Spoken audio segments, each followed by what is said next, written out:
It's hard to not always want to root for Andrew Garfield. The young British actor certainly proved himself as a talent to watch in the early 21st century. Here are the 10 most rewatchable Andrew Garfield movies, ranked. Number 10, The Imaginarium of Dr. Parnassus. What is that you've got? What is it? Beethoven, Ode to Joy. No, Directed not the by song, Terry mate. Gilliam, is a wildly ambitious fantasy film that revels in the erratic visual style of filmmaker Terry Gilliam. Although the late great Heath Ledger was set to star in the titular role, his death in 2008 forced Gilliam to replace him with Colin Farrell, Johnny Depp, and Jude Law. The result was a surprisingly earnest, loving tribute to a great actor that also fit within the film's rambunctious sense of humor. The Imaginarium of Dr. Parnassus is many things, but dull is not one of It them. means a lot to me, you know? I understand. It's a very special part. I don't quite know. Okay, sorry. Despite his relatively limited screen time, Garfield had the charisma and sensitivity that would make him one of the generation's finest actors. Number 9, Never Let Me Go, directed by Mark Romanek, served as the first proof of Garfield's star capabilities, as he played the romantic lead within the heartbreaking science fiction drama. Get real, I saw you. Set within a not-so-distant future, where medical advancements have allowed for the extension of the human lifespan, Never Let Me Go centers on a love triangle between 3 young people. If it's just for kicks, then you don't do it like that. Even though the premise may seem implausible, the chemistry between Garfield, Carey Mulligan, and Keira Knightley sells the emotional realism of the situation. Considering the high talent level of the cast, it's even more impressive that Garfield's work was such a standout. Never Let Me Go is often a deeply uncomfortable film to watch, as it addresses sensitive themes about eternity and death that serve as disturbing metaphors to current times. Nonetheless, Garfield gives a powerful performance that speaks to the youthful sensitivity of the character. The attention to detail he added to the character arc ensured that Never Let Me Go and its shocking ending are not experiences that any viewer will quickly forget. Number 8, The Social Network, directed by David Fincher. It often takes a while for a film to reach all-time status, but David Fincher's brilliant biopic, The Social Network, has already been embraced as a modern classic. Loosely based on a true story, The Social Network chronicles the friendship and rivalry between Harvard colleague Mark Zuckerberg, Jesse Eisenberg, and Eduardo Saverin, Garfield, during the founding of Facebook. Revenge stunt on case equity, and that Manningham was so impressed that he was now making an investment offer that was hard to turn down. So I went to California. After a series of ruthless business decisions, Eduardo decides to sue his former best friend for purposefully diluting his financial stakes within the company. Garfield is the heart of The Social Network, as the film sheds light on how unfairly treated Eduardo was by someone he considered to be a friend. Garfield manages to combine sensitivity and wit to perfectly capture the sharp dialogue of Aaron Sorkin's screenplay. Mark! Mark! He's wired in. Sorry? He's wired in. Is he? Yes. His terrific chemistry with Eisenberg is what allows the film to reach new heights. Number 7, 1999, Homes, directed by Ramin Bahrani, a powerful legal drama that spoke to highly relevant issues about America's housing crisis. 99 Homes is among the most important films that Garfield ever appeared in. He stars as a young father who is recruited by a ruthless real estate agent, Michael Shannon, who is intent on evicting people from their homes in order to increase his profit margins. The situation speaks to the perils of the American wealth disparity and shows the inherently ruthless nature of capitalism. Garfield is able to show the torment that a good man goes through when faced with difficult decisions that could affect both his family and community. While Shannon's maniacal, sinister performance is certainly the film's scene stealer, 99 Homes reaches its emotional heights thanks to the earnest sensitivity that Garfield conveys in one of his best performances. It's a film that continues to have resonance within today's climate. Number 6, Hacksaw Ridge, directed by Mel Gibson. Hacksaw Ridge is based on a true story so unbelievable it nearly feels like fiction. Mel Gibson's brutal World War II epic follows the American soldier Desmond Doss, who refused to carry a gun when he was drafted during the Pacific Theater combat at the tail end of the war. Despite not wanting to take a life, Doss personally saved countless lives as a medic on the battlefield. Garfield's performance earned him his first Academy Award nomination for Best Actor.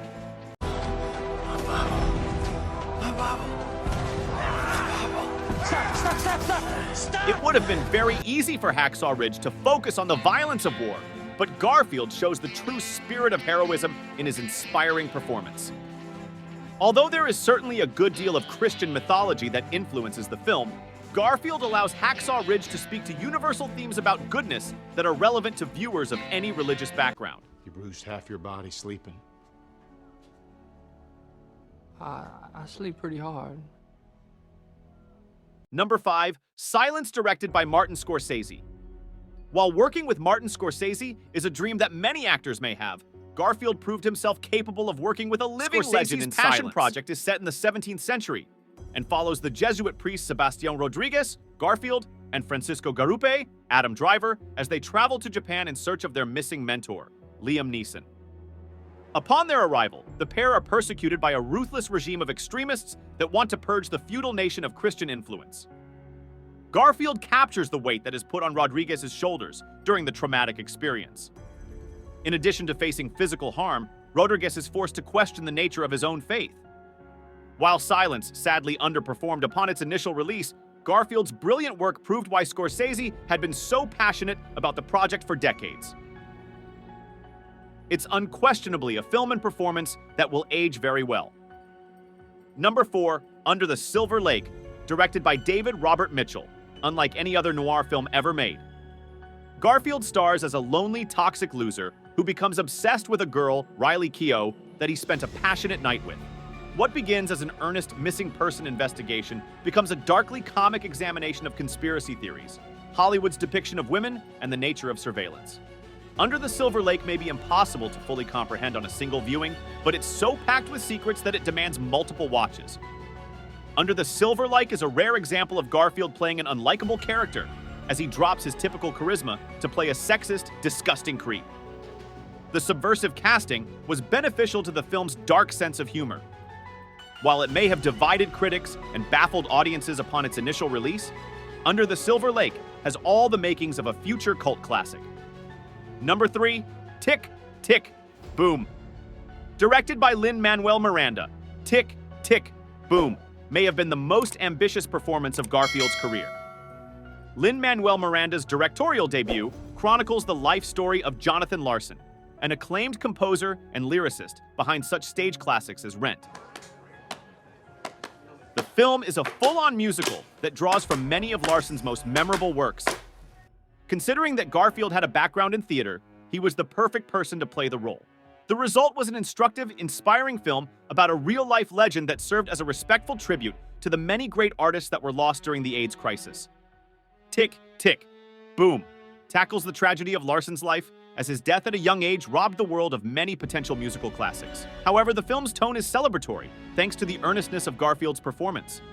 His work earned him his second Academy Award nomination for Best Actor. Number 2, The Amazing Spider-Man 2, directed by Mark Webb.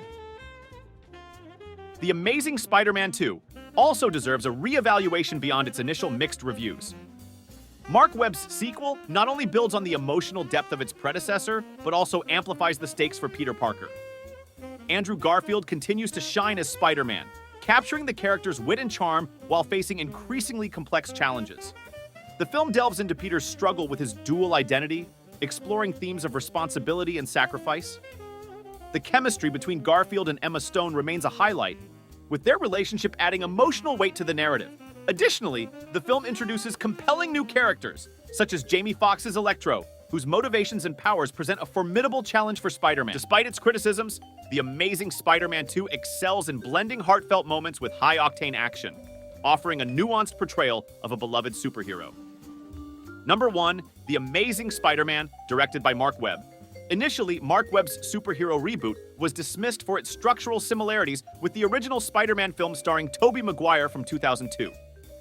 However, The Amazing Spider-Man succeeds in giving a modern update of the classical mythology. Garfield was able to personify what being an outsider looked like for a different generation. He also managed to deliver the style of quippy, playful humor that best represented Stan Lee's original concept for the character. All right, how about that?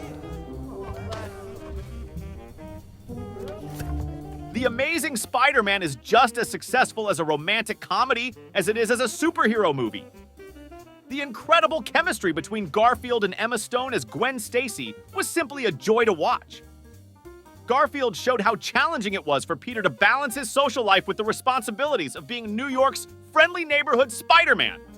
And that's it, folks, for today's video. Subscribe for more.